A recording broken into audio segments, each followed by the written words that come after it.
And so, before we actually talk about how memes have evolved over history, we have to talk about what a meme actually is. And so, a meme is a humorous image, video, or piece of text that is copied, often with slight variations, and spread rapidly by internet users.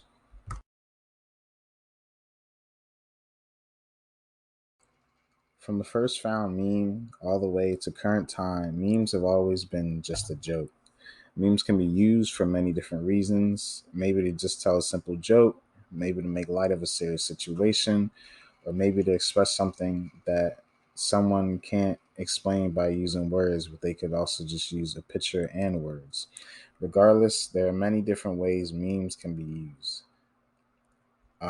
Not all memes are created equal, and what I mean by that is that there's some very dark memes out there that can be very offensive to certain people, and there are also memes that are just enjoyable to most people. And so, some memes cater to only certain people who have experienced certain things and are of certain groups or certain backgrounds, and other memes have can be applicable to everybody because of certain things that everybody as human beings have just done.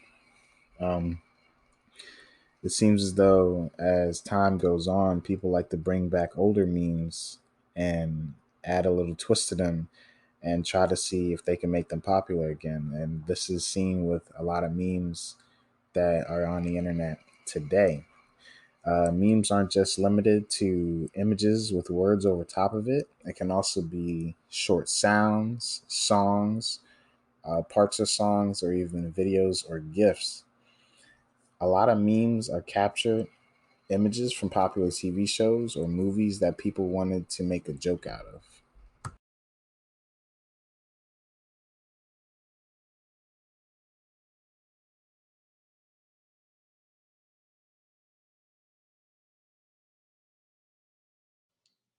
For this part of the presentation, I'm going to be talking about webcomics over time and how they progress through the ages and through the years. This first age is the Stone Age, which was from 1985 to 1992. This age was the earliest of webcomics and are as old as public online transfer, according to publisher of the History of Webcomics, Shannon Garrity. The first online comic by Eric Monster Milligan, who is best known for his alt strip Fetus X, made the first online comic, a Wizard of Oz parody called Witches and Stitches. While Eric was the first to make an online comic, Dr. Fun, a comic made in 1993, Arthur David Farley was the first comic published on the web, which consisted of his own website and more. Comics that got the chance to make it online were usually worked on by college students studying computers because they had more access to online internet, unlike other students.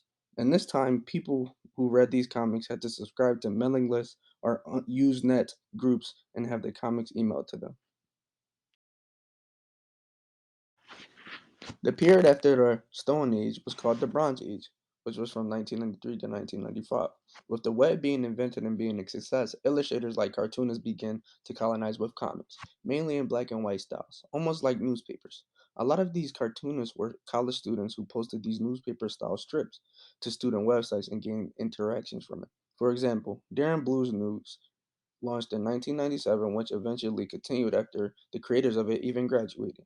The first webcomic published from outside of the US was Dutch cartoonist Reinder Dagkoetjes' Rogues of Clyde Brown, launched in 1994. And eventually, as time went on, well known print cartoonists like Scott Adams built a huge following online the same way. After the Bronze Age, the period of 1996 to 2000 was called the Singularity. And around 1996, web comics became a huge thing and people could make loads of money from it. The newspaper style continued to dominate, but rise of the new genre started to develop. For example, styles like the adventure strip, which was done usually with a heavy use of geek comedy. Art styles began to emerge as well as manga influenced art began to show in around the late 90s, like Mega Tokyo by Fred Gallagher and Rodney Keston. Comics and computers became increasingly inseparable. After the Singularity Age, the years of 2001 to 2006 was the age of stuff getting real. a time where the development of webcomics were being heavily experimented with, new creations being born considering web artists took on the advantage of new digital tools available to them.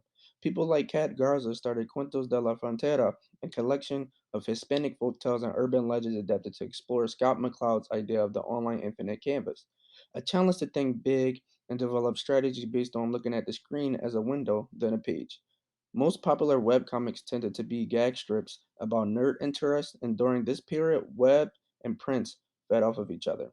As the market became hostile for small press comics, independent artists moved their work online. For this last age, which was the year of 2007 to present times, is called the age of this whole app thing.